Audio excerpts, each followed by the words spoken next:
All right, everybody ready? No. How'd the homework go? Any issues? Way to make them feel self-conscious. Yeah, they were born that way, you know. Look, they can't do anything about it. It didn't look ready from the start. My bad. Don't use those words when you have kids.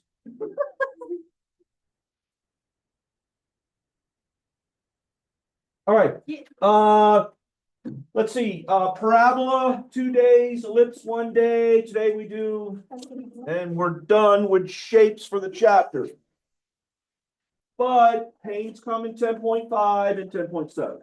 Not new shapes, just different stuff. What Pain.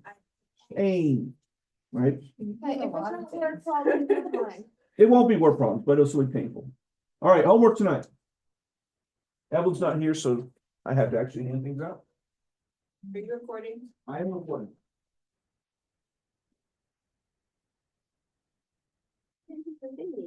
I know I didn't say, so now I'm kind of self-conscious that it's not actually recording, but I did hit the recording button. I think I have a pencil. Yeah, I have a pencil.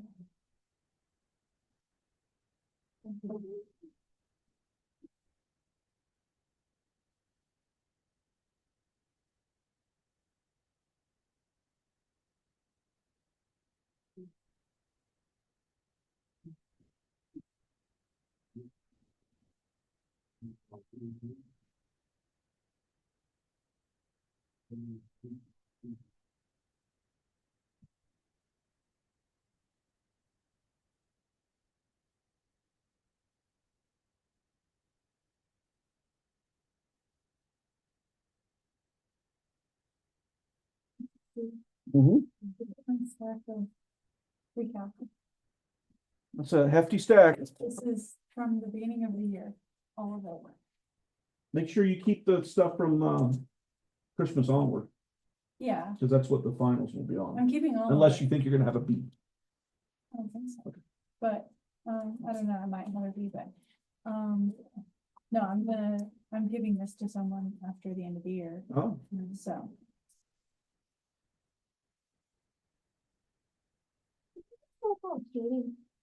Somehow. It's notes, it's not. Did you kill the bird?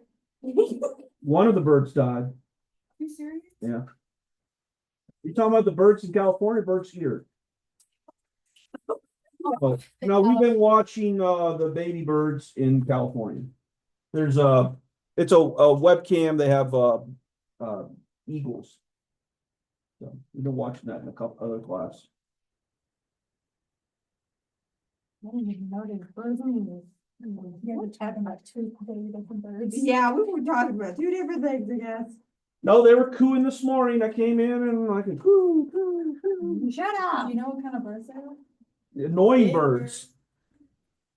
No, it's not the big birds, Priscilla. They're black, I know that much. Don't say that either. That's the color of the bird. That's literally their name. If they're black birds, their actual name is blackbird. No, it's usually like a raven or a crow. No, they're. You might be right. I don't know. Almost not, the only one that is like actually like named its color is like a bluebird. Blue jay. But there is a bluebird too. All right, hyperbola, here we go. It's the last shape. It's this one right here. Formed for the intersection of a, formed from the intersection of a, that goes through the, it has to go through the, no, it doesn't go through the axis of symmetry. What does it have to go through in order to be a hyperbola? Hey, this one goes to the two sides of the eight. This one goes through the base. This one must go through both bases. If it goes through both bases and it doesn't go through the vertex, then it makes a hyperbola. All right. We've done parabolas. Remember, parabolas gave us 35 formulas or statements. We did ellipses. Ellipses gave us 15, so we're up to 50, 50, 50. Today I didn't do a count, but it's probably another 15 or so. So it's a lot of stuff. If I haven't made it clear that you got to have the best resource card ever, well, you just took trig, the previous chapter, so you had good ones for that. You need good ones for this too, because it's just too much stuff to remember. Too much stuff to remember. All right, so when the plane intercepts both napes and their bases, right, you get that shape right there, which is called a hyperbola. All right, hyperbola, yes? Sure gives you the impression that, there it is, there's the hyperbola. Sure gives you the impression that, it sure gives you the impression that, still waiting for it, two parabolas, do you see that? It's not two parabolas. In fact, it's not even remotely close to a parabola, right? Here's one of the best examples of what a hyperbola is. All right, we're in space. We're in our solar system. If the sun captures you, you stay going around the sun forever. That's it. That's your life, right? The shape of things going around the sun is like the Earth, Venus, Mars, is an ellipse. This shape right here ain't an ellipse. In space, if you're not under the influence of gravity and I throw something, what happens to the something? Does it, what shape does it trace? If I throw something in space, there's no gravity involved, and I throw something, what's going to happen to it? There's no gravity. Going in a straight line. If there's no gravity, there's nothing to affect it. So it's going to continue on the straight line forever. So here's an object going in a straight line. But when it gets close to the sun, then gravity takes over and gravity pulls it towards that object. So it turns it a little bit. But it continues and eventually it gets away from the sun and no more gravity. So it returns to a straight line. So that shape, and that shape basically is a line. The only time it's not a line is when it's under the influence of the sun's gravity. We're always, the Earth, are always under the influence of gravity, right? If this object were to slow down, then it would fall into the sun. But if it speeds up enough that the sun can't capture it, then it makes that shape right there, and that shape is the shape of hyperbola. Lastly, just to show you and hammer the point better,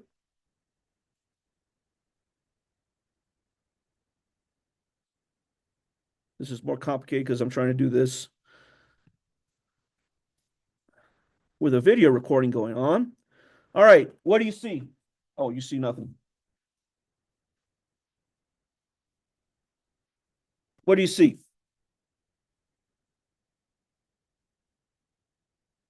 I see a hyperbola and a parabola. The parabola is red. I'm sorry. The parabola is red and the hyperbola is blue. Yes? Watch what happens when I zoom out. If I zoom out, eventually it becomes awfully clear that what's a hyperbola? Straight line. The only time it's not a straight line is when it gets to the whatever is influencing it right here. If this is a astronomy explanation, then the sun is there at the center and it turns the object. But as soon as it becomes not under the influence of that gravity, it returns to the straight line once it became, right? The parabola continues arcing upwards, becomes ever and ever more straight, never gets straight, where a hyperbola, eventually it becomes very straight, right? It's not perfectly straight, but straight enough to where we say it's straight. That's your explanation of what's the difference between a parabola and a hyperbola.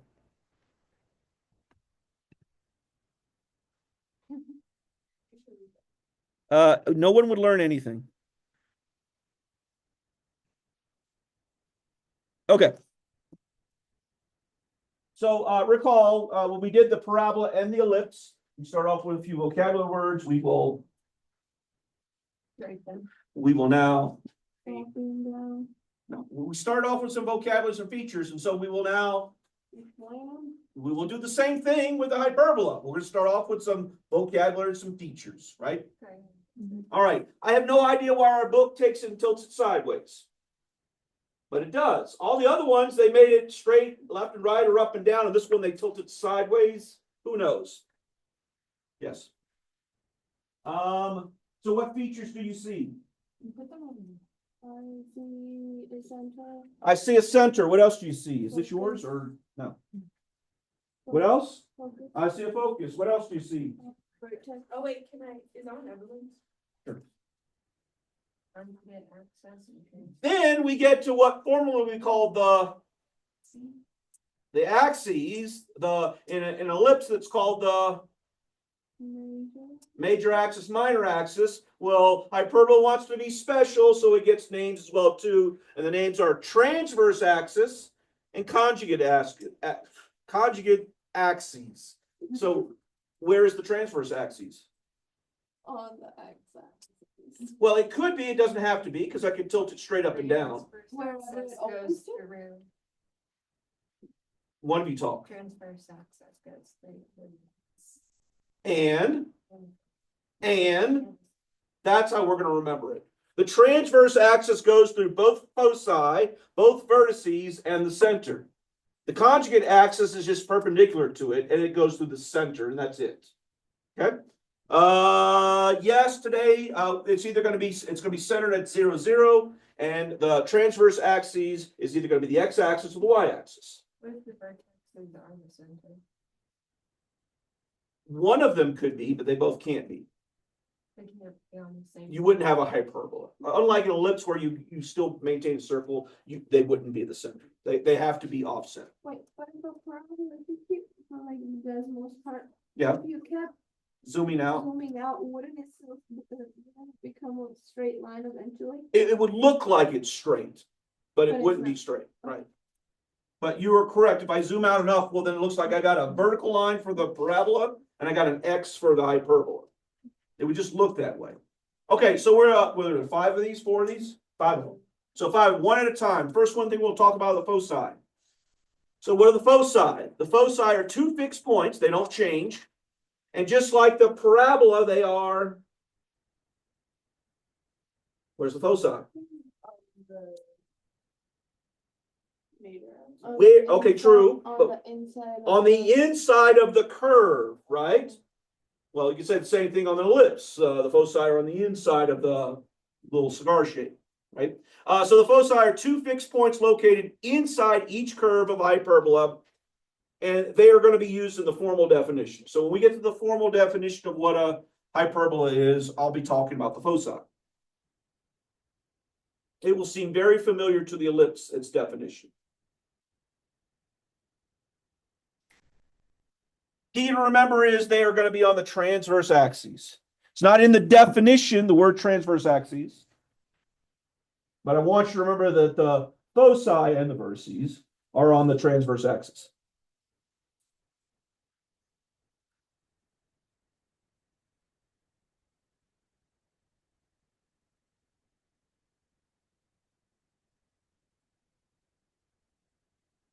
Leaf, do you have your phone? I want to take a picture of the email that I was sent to you.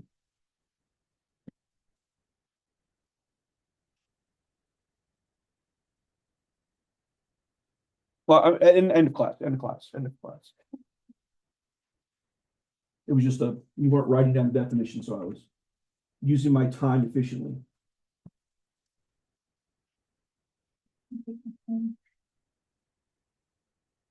I thought you were gonna do. Have I ever done that? Using that trick? You Maybe on Isaiah's phone. Oh, and in Holler. He deserved it. All right.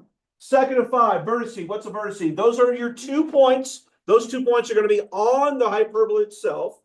All the other points that we describe are not on the hyperbola. The vertices are on the hyperbola.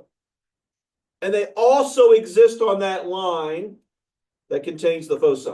And that line's a transverse axis. Has anybody run into Landon lately? What's he doing? What's he doing? He's got a security job.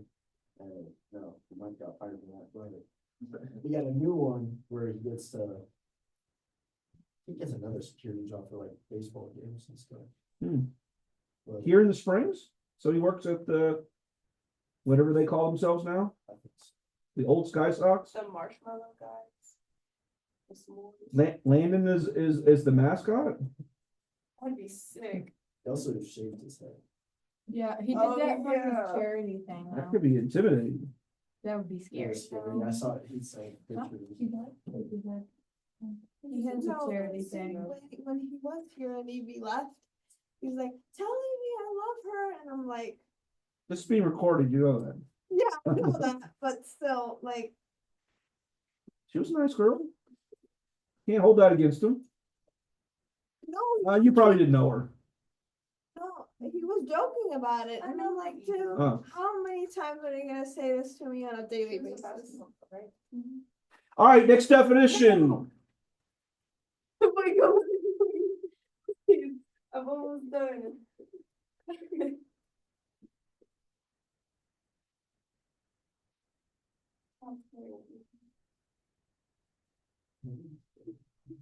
Oh, sorry, I'm done now over there. Okay, I'm done. All right, next one is the transverse axis. That is the line that contains the center, the vertices, and the foci of the hyperbola.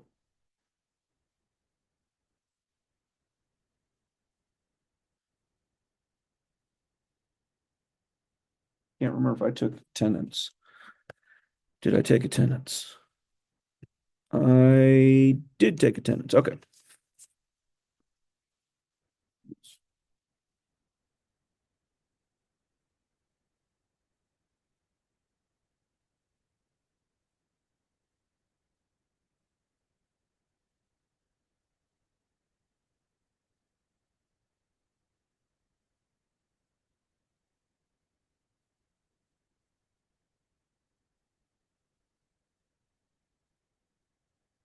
Good. Okay. Last one. Center. It's at the center. How about that? Center of the hyperbola. It's imaginary, right? It's an imaginary point not on the hyperbola that's in the midpoint of the segment containing the vertices and the foci. Meaning it's halfway between each foci, and it's also halfway between each vertice.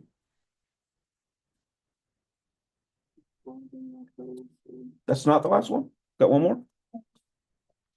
Oh, yeah. We got to talk about the conjugate axis.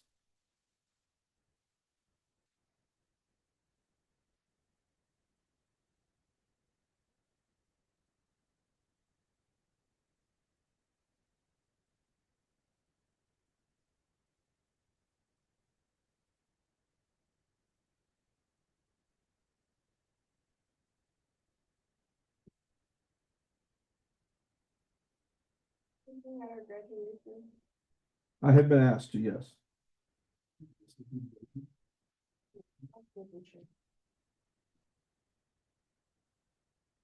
I'm going to address every student by their middle name. Why? Which No. one? Oh, you have multiple ones? How many do you have? Two. I was gonna say if you had three, I'll just pick the middle one. Or The middle name. technically counting my original last name, great, but since my mother got married, I have to. But we didn't. But you didn't take on the name? No, Yeah, I mean, so, Didn't he have like a bunch of middle names? yes, he did. So many. Very unique ones too. Yeah. Seth Van Duenhoven. Oh, yeah, him. Who's He was. All right, last one, conjugate axis. Conjugate axis, it goes through the center and it's perpendicular to the transverse axis. That's an easy one.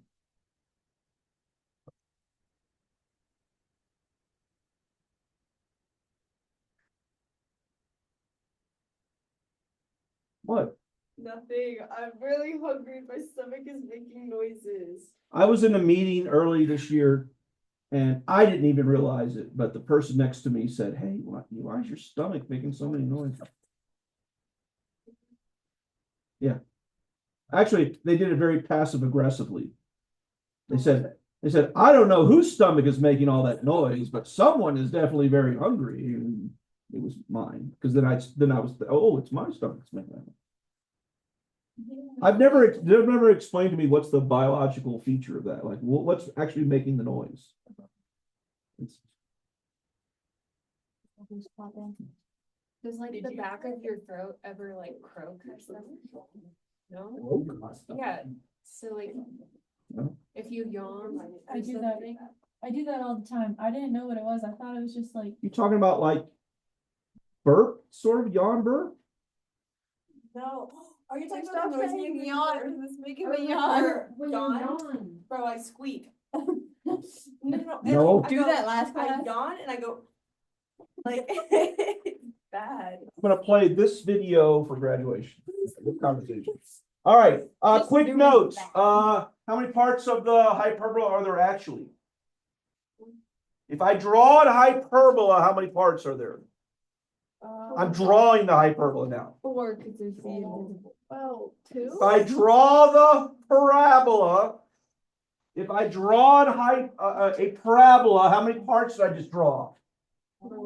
If I draw an hyperbola, how many parts do you draw? 2. Oh, I was gonna say. Notice that we didn't give those 2 parts, that's the blue parts, a name. So they get a name, right? Okay, so we had 2 parts of the cones, they were called the napes, so they come up with some more weird words for this. So the weird word for the hyperbola, the 2 parts, are called the branches. Why can't we just put them as hyperbola? Like, why? Yeah, agreed, but now if you want to refer to the left side or the right side or up or down, then you refer to which branch. Which branch are you talking about? The upper, the top or the bottom, the left or the right? I'm talking about the right branch, or I'm talking about the left branch. Except when it's tilted like this, well then cause a little bit of confusion. All right, cool. We're not getting a definition of it, just the 2 branches. Okay.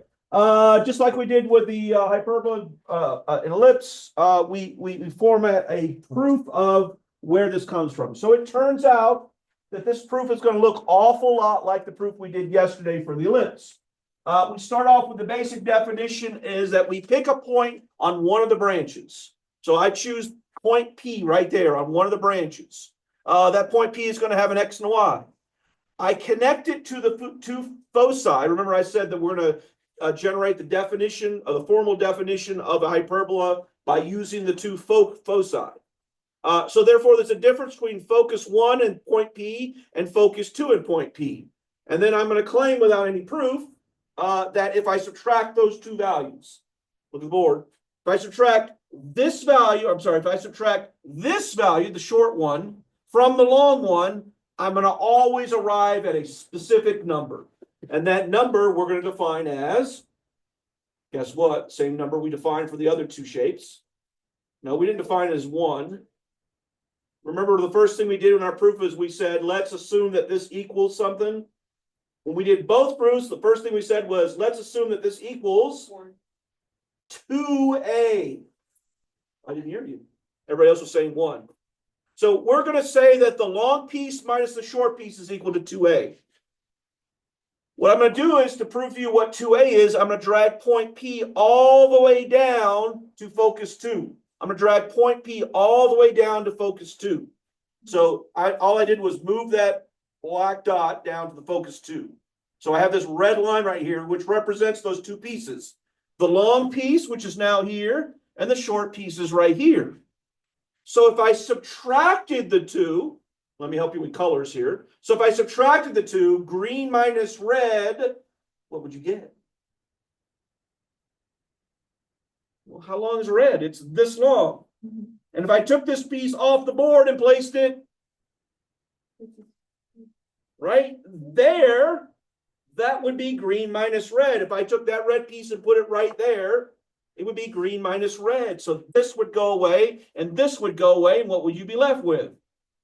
The distance between the 2 vertices.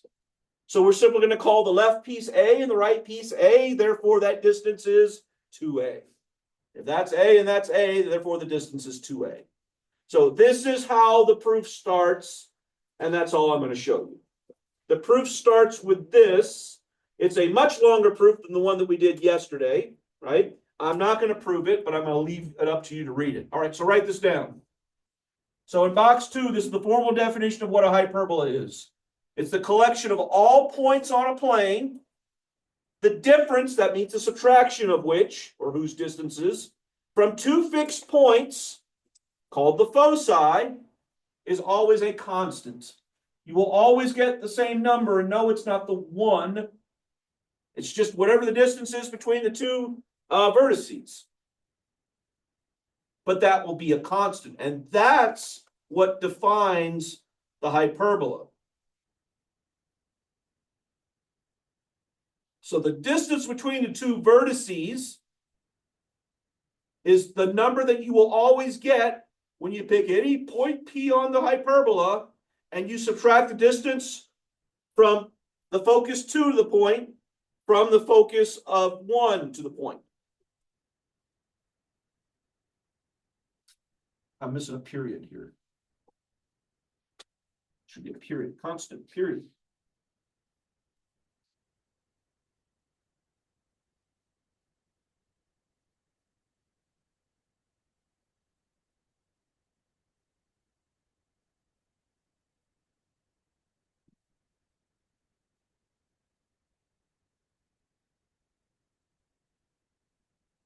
This proof is hard for me to address that's equal to 2a.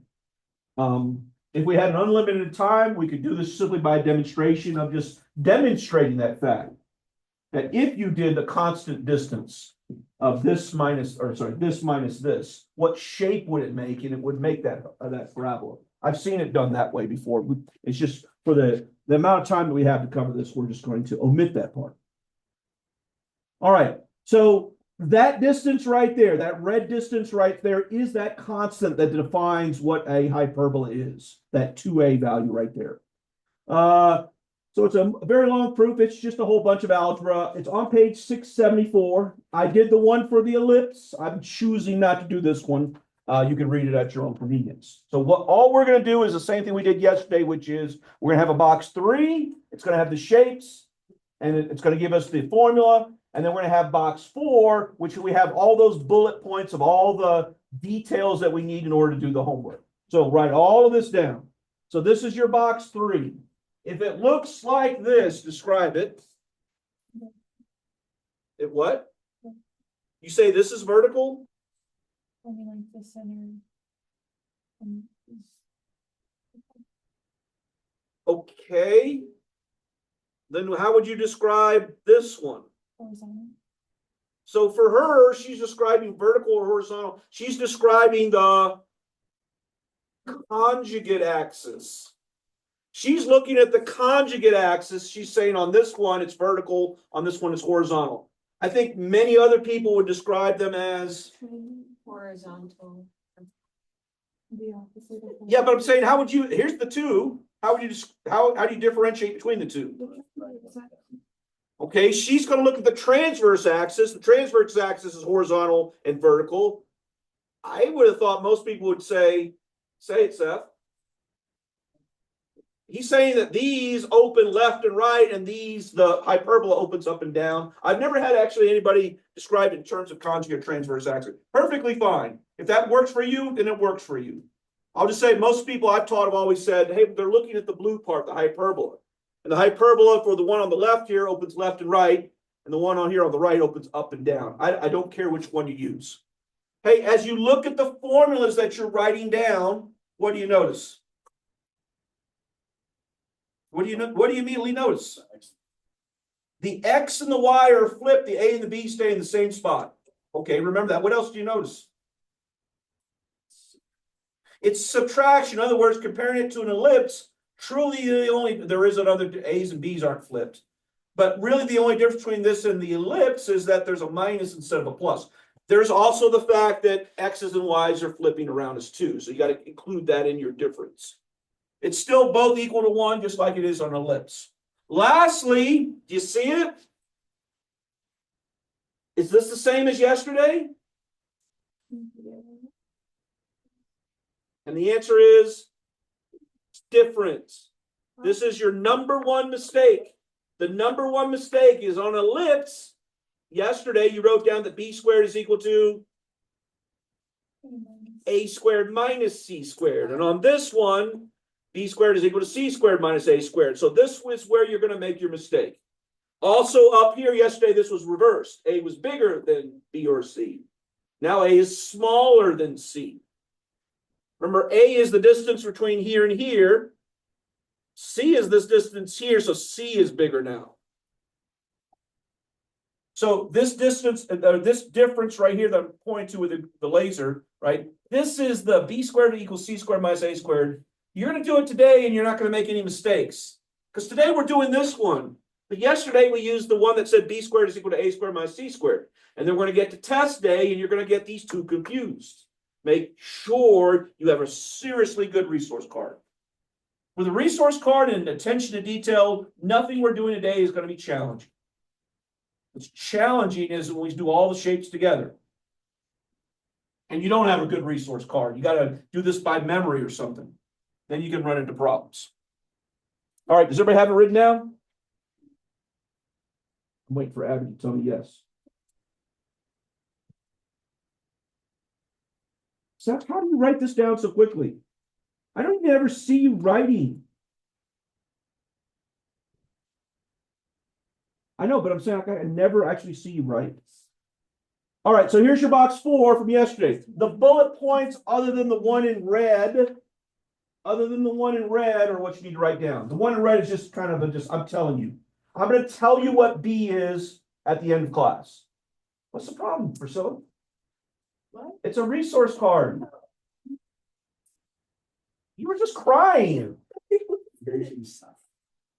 There was almost audible sobs coming from you.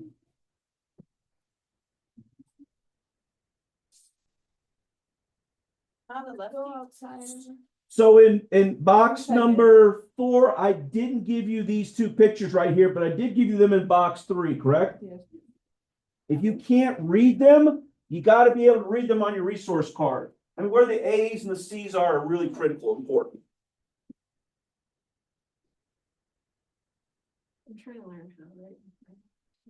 Well, today's a really good day to try to do that, where attention to detail is important and being able to read your handwriting is even more important. I think I can write those. You're ambidextrous? Yes, How do you brush your teeth? Left hand or right hand? left. I do everything with my left, but I can do stuff with my right. Have you ever tried to brush your teeth with the opposite hand? I've brushed Yes, my it teeth looks with both. funky. I think I start moving my head to say. Exactly. Exactly. Like when you try to, okay, so some people are You ambidextrous. switch your hands when you move No. the other side. No, What? If I ever break my right arm, I'm in trouble, right? You don't switch the hand you're holding your toothbrush with when you move to the side? No. No. You just go like. I just turn like this. Yeah. No, because I can't. No, I can't. Yeah. How do you do it? I start. I know, I'm Priscilla. Do that. Right, so she's with us. Yeah. I start off with my right hand. But you can do it and then you switch to your left hand. So then you'd be, okay, so try to brush the opposite side of your teeth and you only do your left hand with your right hand. And you're gonna find out that you're completely, totally uncoordinated. I can brush with my right hand back there. I just can't. It's not. Fine motor skills. No, Do you know what that means? I have fine motor skills. It's just, Do you know what that means? yeah, Fine motor skills? it's like, Precise, detailed, right? Doesn't mean like it's fine, it means It's funny because, like when it comes to the majority of things that I do, I use my right hand. But whenever I'm like shooting or using my bow, like, your left hand. yeah, like I do that too. I'll hold the gun like this. Are you left eye dominant or right eye I dominant? think I'm left eye dominant. That's why I do it. Okay, so the video doesn't matter when everyone else is saying those weird stuff. That's Wait, fine. why can't you just, okay, Well, so what, I like your noticed YouTube how your videos? videos are strictly for kids and kids can't go out. I want to put little comments on it, yeah. Because if you select it's made for kids, then nobody can comment on the videos. So I want to have these so that in case I forget to do it, then I have a library, so to speak, of things that I can use. And so like if I forget to, then I need to record it. Well, I got the one from last year, but if I allow people to make a comment, then there could be bad stuff on it, and I don't want any bad stuff to be on it. it's what I don't. Yeah. Okay, make a triangle, put it in front of you. Now switch your eyes and which one makes the triangle move the less? delete. Focus on this A with the triangle. Now, Which one moves it? which one moves it? See, the only issue with that is I can't This close one? my left eye. So you're right, I don't. All right. All right. Now let's do some work. This is going to seem pretty simple and straightforward if you've been paying attention the last 3 days. Okay. Hey, what are we given? We're Focus doing and vertex. Focus vertex, just like we were for the parabola and also for the ellipse. We had a focus, we had a vertex. What was the first step that we did the last 2 times? Graph 'em. Figure out whether they're okay. Now we got everyone's interpretation of whether it's up, down, left, or right. We need to figure out where the transverse axis is. The transverse axis contains the vertex and the foci. So I should graph 3, 0 right here and -2, 0. Those 2 dots are on the transverse axis. Therefore, the transverse axis is the x-axis, or is the x-axis, and it opens left and right. All right, with that out of the way, it looks like this. Oh. You good how I figured that out? Okay. It says write the equation and then graph it. So write the equation, graph it. To write the equation, then you look at box 3. What did you write for this one? This one right here. Okay. Okay, so we just need to figure out what a squared and b squared are. All right, so I'm now going to look at box 3 and I'm going to figure out the vertex is what, A or C? A.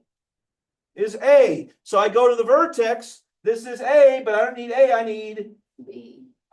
don't need A. I need. C squared. So therefore, A squared is 4. Did everybody see how I did that? Now I need to finish the problem. I simply need B. B squared, and the problem is there's no B on the graph. Okay, so C is 3, isn't it? Yeah, C is 3. So you do So we should use that. B squared. We should use that formula that is or is not like the one we used yesterday. Is it? It is not like the one that we used yesterday. She said, so we can figure out C is 3, so C squared is 9. Now we can use that formula. I said this is the formula that's going to get you in trouble because if you write the one for the ellipse, so the one for the hyperbola, they're different. Plug the numbers in and solve for B, or B squared, sorry. So it's 5. I don't need B, I need B squared. So B squared is 5, A squared is 4. Plug those in and you're done for the equation. I did that quickly because it's quickly done once you understand this. We did the hyperbola on day 1. We had to take a lot of time to get to this, but now it's pretty quickly done. So you don't need other points to wrap them, you just. I go do. that? I do. That's the issue. So the hardest part about this is not to write the equation. The hard part about this is the graph. I'm going to show you two ways to graph. Here's your first way. The first way is, well, look, I'm given the vertex. So if one of the vertexes is at -2, 0, then the other one's going to be at 2, 0. So I have both vertices now. So technique number 1 is the painful technique. You can use it tonight for homework if you choose to. It works fine. Technique number 1 is I got to do a table of pain. I got to come up with points, right? I know that A is 2 and B is square root of 5, right? So I know my 2 vertices right here from those 2 points right there. I can use this right here to calculate my C value. My C value are your foci.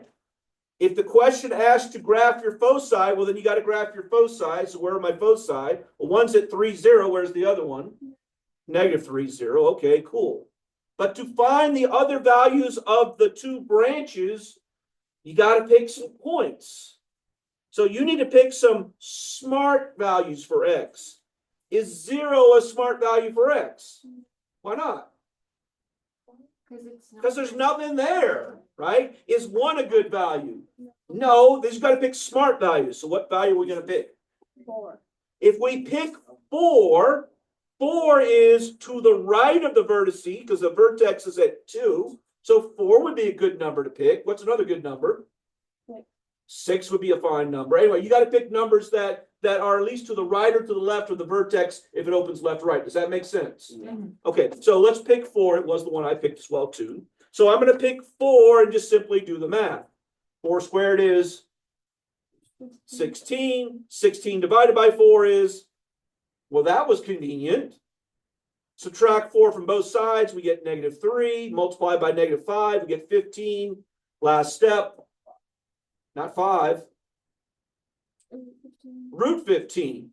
Root 15 is a little bit less than root 16. Root 16 is 4, so it's, I don't know, 3.9, something like that. By the way, when we take the square root of a variable, it's going to be plus or minus, so it's actually plus or minus 3.9, which makes sense. Look at the board, because when I go to the value 4, focus is at 3, so we're about right here. 4, I get a positive root 15, and I get a negative root 15. What would happen if we threw in -4? We would still get a positive root 15 and a negative root 15. So in other words, you'd get 4 total points. So we would just plug in a -4, but we would still, for the y value, get root 15 and negative root 15. This is way number 1 table of pain, right? All I'm doing is picking some values, throwing it in, and then graphing those values. Okay, so I graph those values, those are the green dots, and then lastly I play connect the dots. Perfectly fine technique. If you want to use this tonight, you can. I'll show you another technique, but this is the technique of the table of values. Yeah? Mhm. Do one more. We're gonna do this one quick. All right. Different one. Step number 1 is always figure out where the transverse axis is. So let's see. My first focus is at 0, -3, and my vertex is at 0, -2. The transverse axis goes up and down. Therefore, this one, the hyperbola, the branches go up and down. Do you see where I got that from? Mhm. Yeah, everybody good? Okay, she got it. Step number 2, we write the equation. Well, that's easy. Go to your vertex first, because that's going to be your, right? My A value is going to be where your vertex is. Well, if the vertex is at -2, -2 squared is +4. So that was quickly done. Just like for the ellipse, how do we find the B squared value?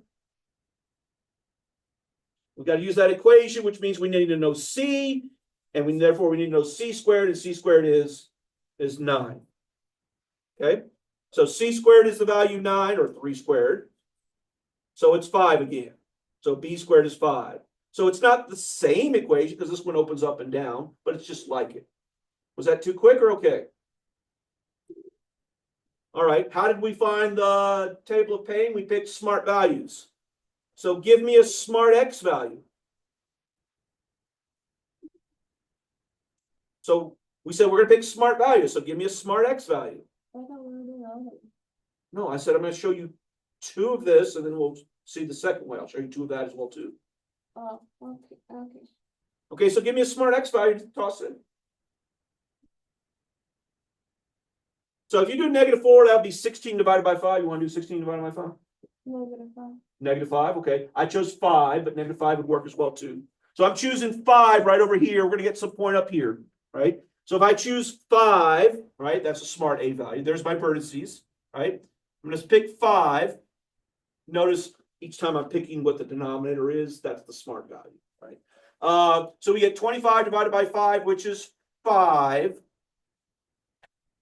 Add 5, multiply by 4, take the square root.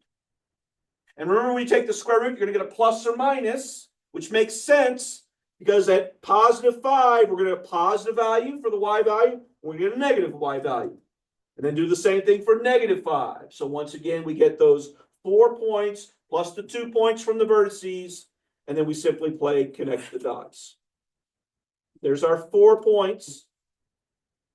The green, I don't know if y'all way you see this. The green and the black is, I'm sorry, the black is my vertices, and then we play connect the dots.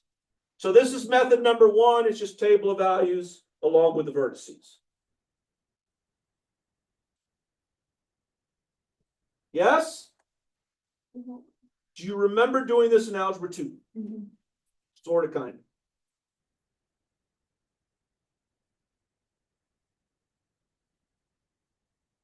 Very good?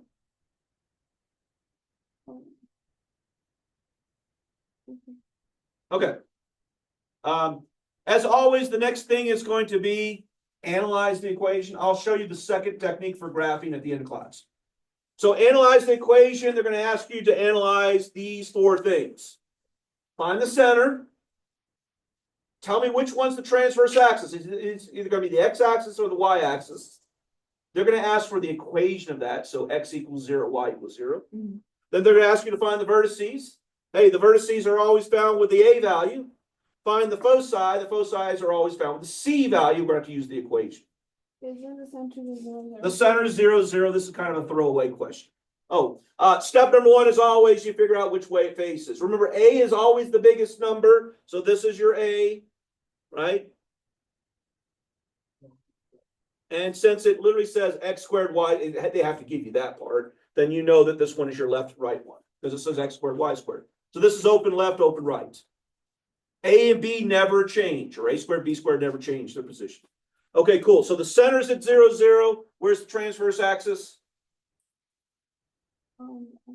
X-axis, they're going to want it as an equation. So what's this equation? X equals 0 is that? Y equals 0. Okay, so y equals 0 is the equation. The vertices are always the a value. What's the a value here? 4, not this 4, but the square root of 16, 4, right? So where are the vertices? And 4, 0, negative 4, 0. Lastly, really the only true math you have to do is to find the foci. So we got to find the c value. So we pick the right formula. A squared was 16, b squared was 4. Simply do that math. So it's the square root 20, right? Or 2 root 5. So where are the foci? Just follow the pattern in red here. There's your C. Follow the pattern. Comma. And those are your foci. Make sense? Okay, does it matter if you put the negative one first? or It's the common to positive? put the small one first. But it doesn't matter. Doesn't matter.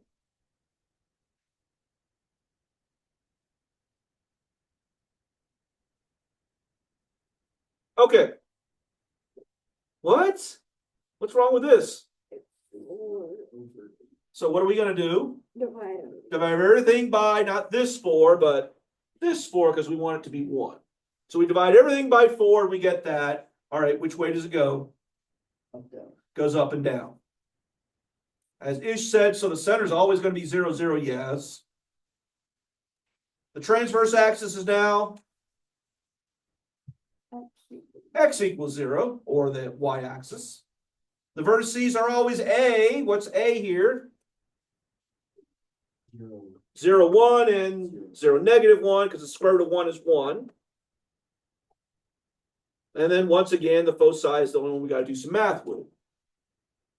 B squared is 4, a squared is 1, root 5.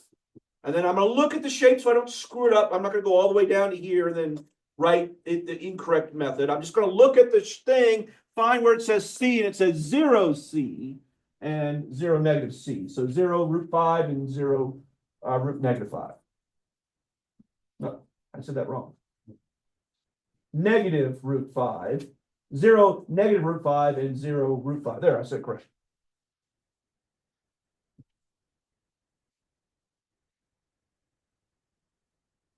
All right, I did say that there was an alternate way to graph. Yes? There's other questions. There are. Oh, I think that Wait. one.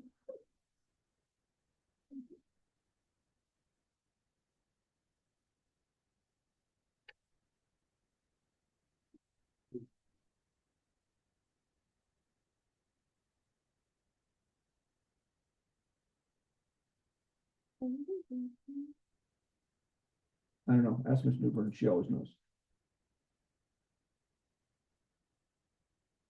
Okay. Then it's going to ask you, it's going to give you a graph and ask you, right, this is pretty straightforward and easy. Which way does it open? Up and down. So it needs to look like this. y squared, x squared. I just need to find a squared and b squared. Well, a is the The vertex. vertex c, so what's the vertex here? 0, 2. So it's 2, so it's just 2 squared, which is 4. 4. And then to find the b squared, we use that formula again. Okay? So 2 squared is 4, that's my a squared. And then to find your b squared, we use this formula. C squared is going to be 9. Plug that in. 9 minus 4 is 5. And I don't need b, I just need b squared. So b squared is 5. There's your two answers. Or your two numbers plug in, 4 and 5. So that one's really easy.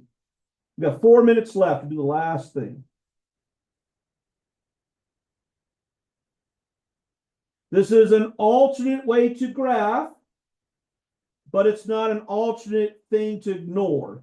You're going to have a couple questions on this tonight for homework, but it is an alternate way to graph. And by the way, it's the way you learn in Algebra 2. All right. So what is the b value? So it turns out that b value are these things called the oblique asymptotes, right? Has something to do with the oblique asymptotes. So when we zoomed out, we got an x, yeah? Well, an x means there must be a diagonal asymptotes because it follows along and never goes away from that x. So oblique asymptotes. Do you remember this from last year? The way that you were taught to graph last year is graph these oblique asymptotes, graph the vertices, and then just kind of follow along where the oblique asymptotes are. We get a formula for it. I'm just going to cut to the chase and give it to you, right? Write this down. These are the two formulas in yellow. Those oblique asymptotes go through 0, 0, so there's no y-intercepts, or the y-intercept is 0. And for the one that opens left and right, it's b over a. For the one that opens up and down, it's a over b. Which is convenient because the equation always gives us a and b. This is why this is the technique they show you in Algebra 2. It's straightforward. They never explain to you at all what a and b are. Now we know what a and b are.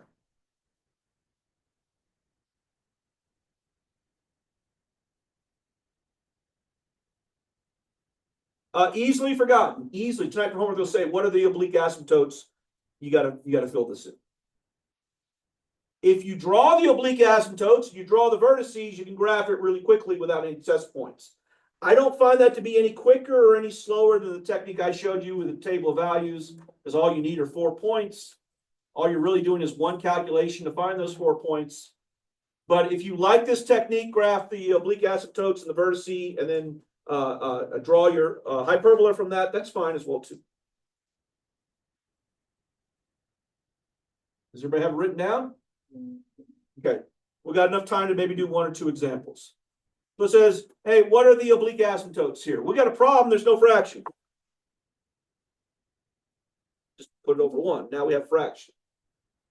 All right, hey, does this open up and down or left and right? This is an up and down one, y squared comes first. So this opens up and down. You just wrote down for the one that goes up and down, here are your oblique asymptotes. We just got to fill in the blank there. What's the a value? What's the b value? Well, that's easy. So 2 over 1 will reduce to, and there's nothing challenging here. That's all there is to it. Now, if you were asked to graph this after you got this, well, you graph the 2 oblique asymptotes. Graph the vertex. The vertex is easy because it's at 2 or -2, and then just approach that asymptote without ever crossing it, and you get the same hyperbola as you did with. Many kids think this is the easier method. Last year we called this the box method, if you remember. We draw a box. The corners of the box are these values right here. It's the same technique. We just, in Algebra 2, we don't explain where it comes from. In Pre-Calc, we explain where it comes from. All right, I lied. We couldn't get to the second example, but it's just like that. Divided by 36, right? Yeah. So we divided by 36. This one, because it goes x squared, y squared, opens left and right. So it's b over a instead of a over b, but it's the same darn thing. Okay.